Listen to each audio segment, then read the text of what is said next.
আসসালামু আলাইকুম ওরহমতুল্লাহি ওবারাকাতু। সম্মানিত প্রিয় বন্ধুগণ, আপনারা হয়তোবা ভিডিওর থাম্বনেল এবং টাইটেল থেকে আপনারা বুঝতে পারতেছেন আজকের ভিডিওর আলোচ্য বিষয়। তো আসলে কি এই নাম্বারগুলো আল্লাহ তাআলার? হ্যাঁ, এই নাম্বারগুলো আল্লাহ তাআলার সজ্ঞানের স্বেচ্ছায় আমি বলতেছি। এই নাম্বারগুলো যদি আপনি নিজের সাথে অ্যাড করতে পারেন, নিজের সাথে বানায় নিতে পারেন, তাহলে দেখবেন আপনার জীবন সুন্দর হয়ে যাবে। যত সমস্যা আছে আল্লাহ তাআলা দূর করে দিবেন। এই নাম্বারগুলোই হচ্ছে আল্লাহ তাআলার। তো আমি নাম্বারগুলো আগে বলতেছি, এরপরে এই নাম্বারগুলোর বিস্তারিত আমি বলে দেব। তো প্রথম নাম্বার হচ্ছে আপনার 4 অর্থাৎ 4, এরপরে হচ্ছে আপনার 3 অর্থাৎ 3, এরপরে আবার হচ্ছে আপনার 4 অর্থাৎ 4, এরপরে আবার হচ্ছে আপনার 2 অর্থাৎ 2, এরপরে আবার হচ্ছে আপনার 4 অর্থাৎ 4 অর্থাৎ 4। তো এই সংখ্যাগুলো হচ্ছে আল্লাহ তাআলার।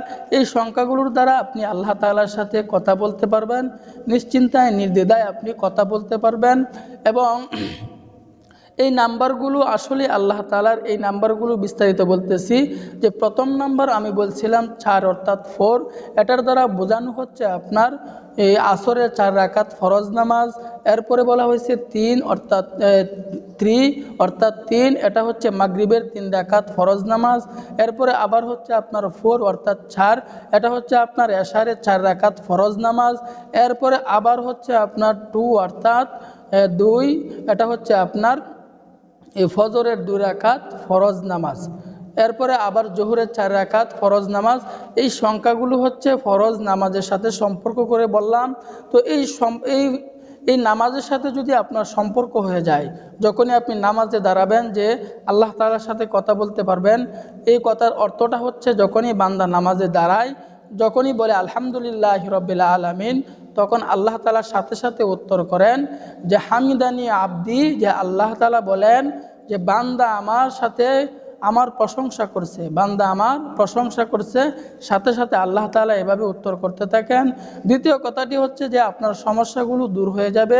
কেন বললাম? সাহাবায়ে কেরাম রাদিয়াল্লাহু আনহুম আজমাইন, তাদের যত সমস্যা ছিল, তাদের যত প্রয়োজন ছিল, তারা এই সমস্ত প্রয়োজনগুলো এই নামাজের মাধ্যমে সমাধান করছেন।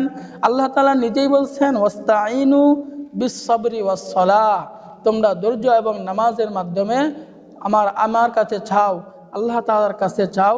এই জন্য যত সমস্যা আছে, যত সমস্যা হবে, যে আপনি বুঝতেছেন একটা ঝামেলায় পড়ে যাবেন, তখন আপনি সাথে সাথে নামাজে দাঁড়ায় যাবেন। এই নামাজের মাধ্যমে আল্লাহ তাআলার কাছে চাইবেন, দেখবেন আল্লাহ তাআলা আপনার সমস্ত প্রয়োজনগুলো আল্লাহ তাআলা পুরা করে দিবেন। সমস্ত বিষয়গুলো আল্লাহ তাআলা আপনার সমাধান করে দিবেন। তো আল্লাহ তাআলা আমাদের যখন নামাজ সুন্দর হবে, তখন জীবন সুন্দর হবে, সংসার সুন্দর হবে, সন্তানও আপনার কথাবার্তা শুনবে।